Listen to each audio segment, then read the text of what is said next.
How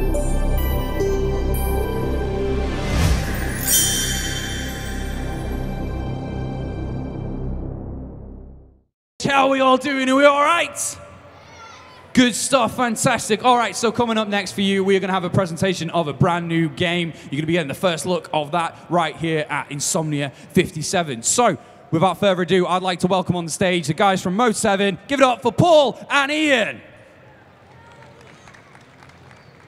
Hello. Wow. Thank you very much. That was a lovely welcome. I have to go over here and get my computer going in a sec, just so that we can start showing you things and start talking about what we do. Can I just ask a quick question? Does anyone here play strategy games at all? That is a reasonable number of people who play strategy games. I'm pretty glad about that. That's good. Yeah, because you might know a little bit about what we're talking about. So we tend to make turn-based strategy games. A lot of you will play real-time stuff like LoL and Dota, but we make simultaneous turn-based games. And that means that you make a plan for what's going to happen, and then your opponent makes a plan, and the plans play out together. So it enables you to just think a little bit more about what they're going to do, sort of strategize in your own mind, try and bluff and try and figure out what they're doing. So we made a couple of these games in the past, and we're going to talk a little bit about us and our company and what we've done, and then we're going to show you our brand new game, Frozen Synapse 2. So Ian is the guy who designs all of these games. That's me. So you could talk about what you think about when you're designing a game as I go over here and sort my computer out. Yeah, I'm going to stay by the sofas while you go behind there. Well, actually, one of the major inspirations for Frozen Synapse that was very popular was the idea of a turn-based Counter-Strike. I loved playing Counter-Strike with my friends at LAN parties in my village in the middle of nowhere. And I always liked how whenever you enter a room, you have to make these decisions. Am I going to run in, just shooting everywhere? Am I going to like stack? Am I going to check one angle? You can't do everything in Counter-Strike, and I really like that mechanic. So that was one of the primary keys that I wanted to get right, but in a turn-based game. All right, we're ready. If we can have my computer up on the screen now, please. Can that happen? Oh, yes, happened. Beautiful. Yes, so as I said, we are Mode 7. And this person is Ian Hardingham. There you can follow him on Twitter, although I don't necessarily recommend that. My name's Paul Kildruff Taylor. If any of you have heard of us, which I think is slightly unlikely, I used to be known as Paul Taylor, but when I got married, I decided that I wanted a name that nobody could either spell or pronounce. So here are some of my favorite misspellings of my name through the years. Paul Kildruff, Paul Kilvuss, Paul Kidduff. I like that one. Sounds a bit like someone missing a basketball shot. Paul Kildruff Taylott. I do enjoy that one. Normally when people spell my name incorrectly, it's the first part they get wrong. But there was the second. And my final favourite one, Paul Kildruff Johnson. That was at a fairly large games industry conference. So anyway, that's us. And the game we're going to be talking about mostly today is Frozen Synapse 2. And what I'm going to do now is just quickly come out of this and show you the trailer for Frozen Synapse 2 that we released very recently.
All right, there we go. So that is our brand new game, Frozen Synapse 2, as should be apparent. And yeah, as I mentioned at the start, it's a simultaneous turn-based game, and the idea is that you're able to go into any building in a huge procedurally generated city. So we think we're the first game ever that lets you explore the entirety of a city like that. And when you were designing it, you kind of wanted to give the player lots of freedom about where they go and freedom to do their own missions, not just do scripted missions. Yeah, I think it's really exciting when you're in a strategy game and you have real freedom, and it doesn't happen anywhere near enough. One of the primary inspirations for this game is XCOM Apocalypse, a game that was set in a city. You could go anywhere and go into any building, and it was a brilliant feeling. And we're trying to take that even further with much more interactive factions, much more exciting buildings to go into in a much bigger city. So that's kind of the thing, really. I think it's just awesome when you have great strategy gameplay, but it's somewhere new every time. Right, that's the idea. So we're going to try and provide you with a completely novel experience, something that you've never seen before, but also something that's a bit kind of unpredictable. So when you load it up, you're not quite sure what you're going to get. So let's talk about our first game, Frozen Synapse, for those of you that haven't played it.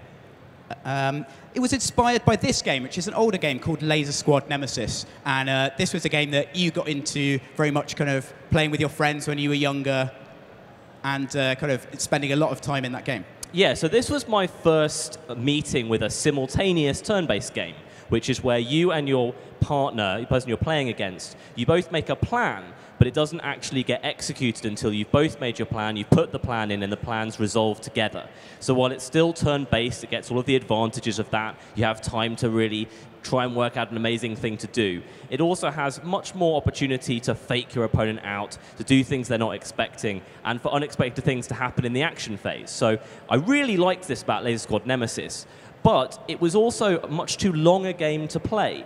It would take about 3 hours, often more, to play a game, and the first half an hour would be really boring. You'd always start in the same positions. You wouldn't actually meet anyone for half an hour, and then you pretty much make one mistake in the next hour, and then you just spend the next 2 hours dealing with it and losing, which wasn't very exciting. So I wanted to take that core gameplay and boil it down to a game you could play in 5 minutes. So yeah, Frozen Synapse, as you can see, was kind of a much more pared down version of that game, had a much cleaner interface. You were able to do your turns really quickly just by clicking where you wanted your units to go. And also you went straight into the action. Laser Squad Nemesis had a lot of kind of slow setup phases. Now when you design a game, I think it's as much about pairing off the rough edges of older games you didn't like as it is being inspired by things you did like.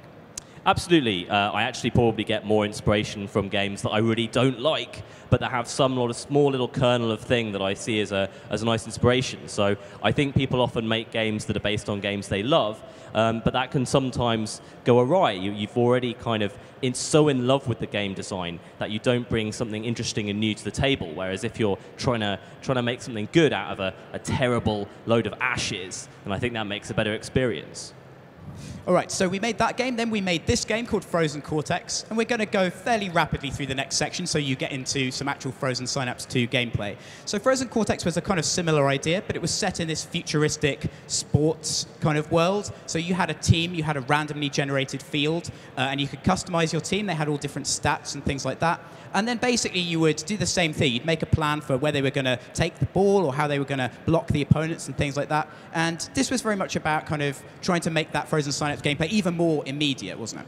Yeah, I mean, the vast majority of strategy games, tactical games, are about men with guns. It was really, I like the idea of trying to make it about something else, about trying to get a ball into a goal, silly robots hitting each other. It's an even more pared down game than Frozen Synapse, very quick to play and really, really good. And it feels very different to play because it's not men with guns. All right, awesome.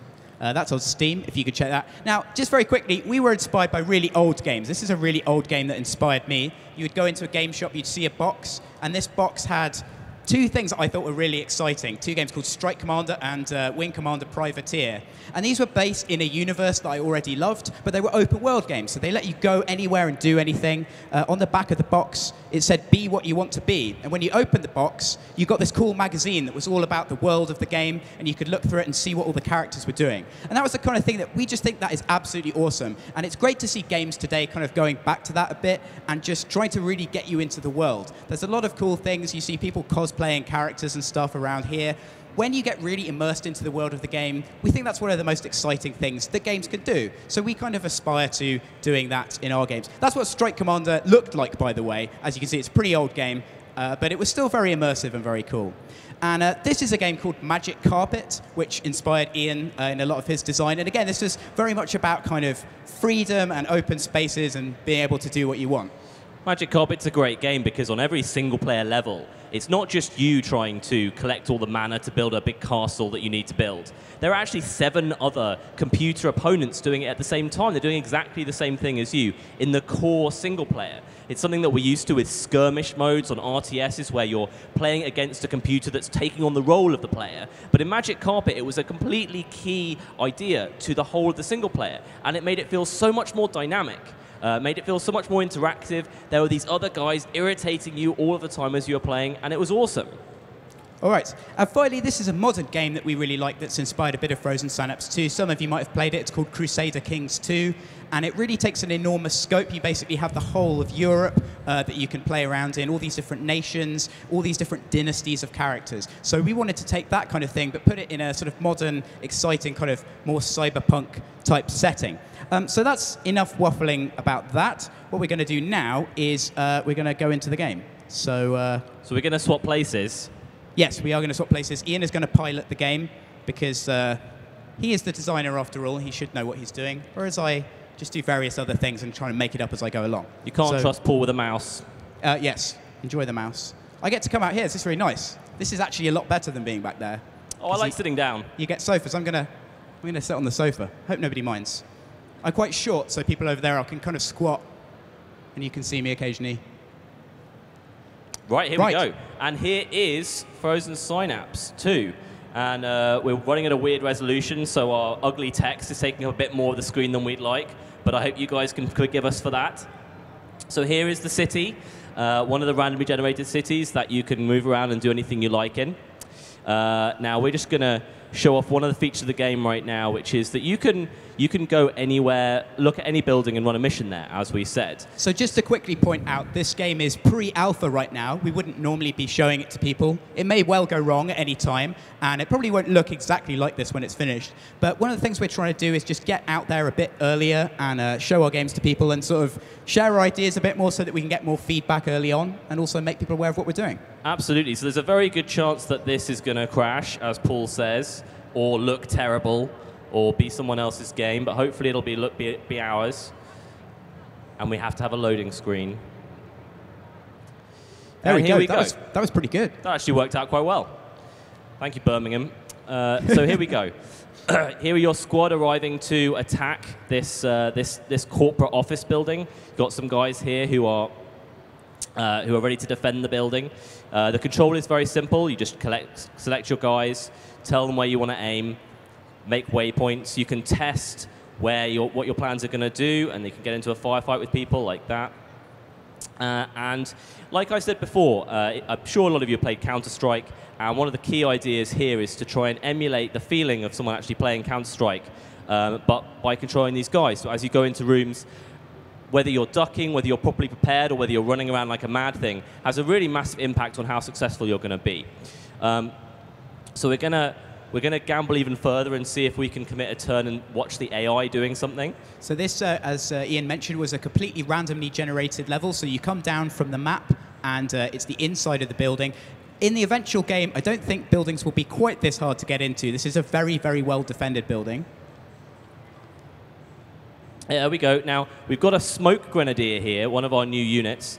He can throw some smoke to make it harder to see people. I'm not sure that he did very well with that one. He's done it in the middle of his own room, but he was a bit keen there. It's like the guy that drops the smoke at spawn in Counter-Strike. That's right. A very important key. So there we go. We're going to leave this now, and we're going to show some stuff about the city level, the tactical level, and how you might be interacting with some other factions. By the way, if any of you guys are interested in making games, or you've just kind of started making your own games, do come and grab us afterwards, and we'll have a chat with you. We'll be around for a while. We've been making games for 10 years. Neither of us worked in the games industry sort of before we started our company, so we have a little bit of experience there. Obviously, it's kind of easier to get started with games now than ever before, but if you would like to have a chat, then please come and have a chat. Okay, so here we are back on the city map, and we're going to start off looking at our economy screen, which is very boring, so we won't look at it for very long. But here we can see that we've got some money coming in, and we're spending most of it on a bunch of fairly boring assault rifles. So what we're going to try and do now is get some more money. Now, you can do all the standard things in games that you can usually do in Frozen Synapse 2. You can go and do some boring jobs. You can go and deliver an item for the parcel delivery company. You can go and help some other factories having trouble. Or, because it's a completely free-form game, you can go and rob a bank if you like. So we're going to do that. We're going to talk to the banking corporation, who are called Diamond Brothers. And here is Banker Diamond. And we're going to say hello to this person and maybe say that we want to be friends. But actually, we don't want to be friends. We want to go and rob their bank. So let's go and have a look at our factions information screen for them. Find one of their banks. This is a bank belonging to Banker Diamond. So we are going to send one of our squads there to go and cause some trouble. Ooh. It might be worth doing with the other bank, because I think there's a squad already there, and it gets confused Oh, I sometimes. see. Okay. But well, you could just go straight into the mission if you want. maybe this will work.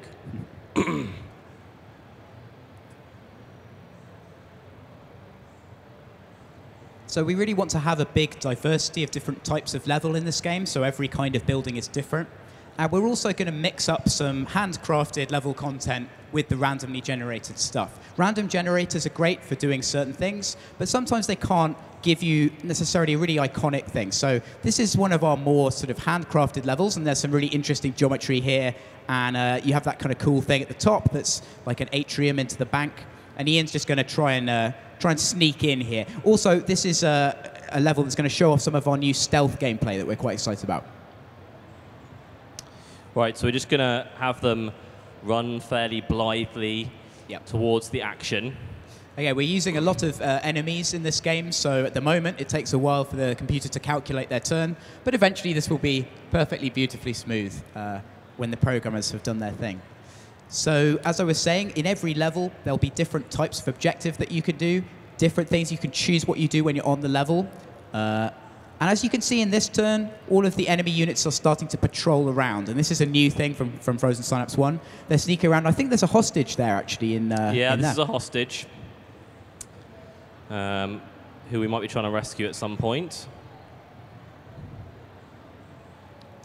So yes, if you're on a level and you spot something that you want, maybe there's some money there or maybe there's a hostage, you can deviate from your initial plan. So you might have a mission to kind of go in and infiltrate a building, but you can just adapt that based on what you see in the level. Again, that was really important. It's not just set up for one specific purpose. It's a real place with real defenders moving around. And eventually when Ian gets spotted, did you get spotted there, I think, maybe? I didn't actually get spotted. I think you spotted someone else very briefly. But we didn't have time to fire at him. So, yeah. So this is it, really. That's it. Different stuff from the first game. We've got cars, as you can see there. We've got some water, rocks as well. We're going to be doing outdoor areas with trees. So a whole different variety of terrain just to kind of fill out the city and all the different things you'll be able to do there. So they're patrolling very vigorously in that room. I think they're very keen to defend the hostage. Yeah, they're doing their jobs very well. If we could try and sneak in and maybe see what happens when you get spotted, that would be good. Sure. So with this game, we are kind of a couple of months away from the first beta, we think. And then it'll be a question of releasing that as we have done in the past. So you'll be able to pre-order the game and get into the beta and give us lots of feedback on what you think. And we'll be adapting it, adding loads of features, especially to the city, something that can be expanded a lot as we go along. And it's always cool to do that. Oh, we've been spotted now. Right. So we could just have a quick look at what happens to some of the units when you get spotted. So there'll be an option to kind of sneak around, but if they do see you, some of them will change their behavior and they'll start running to defensive positions. You can see there that guy changed his path there. And also down here where there's some money stored, these guys will be patrolling around. And as soon as you get spotted, they change and they run to their defensive positions. And also other enemies will kind of run and try and flush you out as well. So that should create a nice dynamic as you come into these levels. You have to figure out how to get around the security and get to where you want to go. All right. So there you go. That's Frozen Synapse 2. I think we're going to get off the stage now and make room for your next act. But can I just say, it's really fantastic to be here. I want to thank everyone at Insomnia for letting us show you our game. If you are interested in our game, we're Mode 7 Games, MODE number 7 Games. You can find Frozen Synapse and Frozen CORTEX on Steam, Frozen Synapse Prime on PlayStation and Vita, and also on iOS and Android as well. So please do look up our games. And as I said, if you want to talk about our games, you want to talk about game development or anything like that, please do come and see us afterwards. Thank you. Thank you very much. Awesome stuff. Thank you ever so much to Paul and Ian. Thank you for that presentation. And thank you guys for sticking around for that. So next up on our stage here at the Expo stage, we've got a Q&A with some YouTubers, including Ashley Marie, Dorco Games, and Game Boy Luke. So stick around for that. We're back on here at 4:15. But in the meantime, we'll see you back here shortly.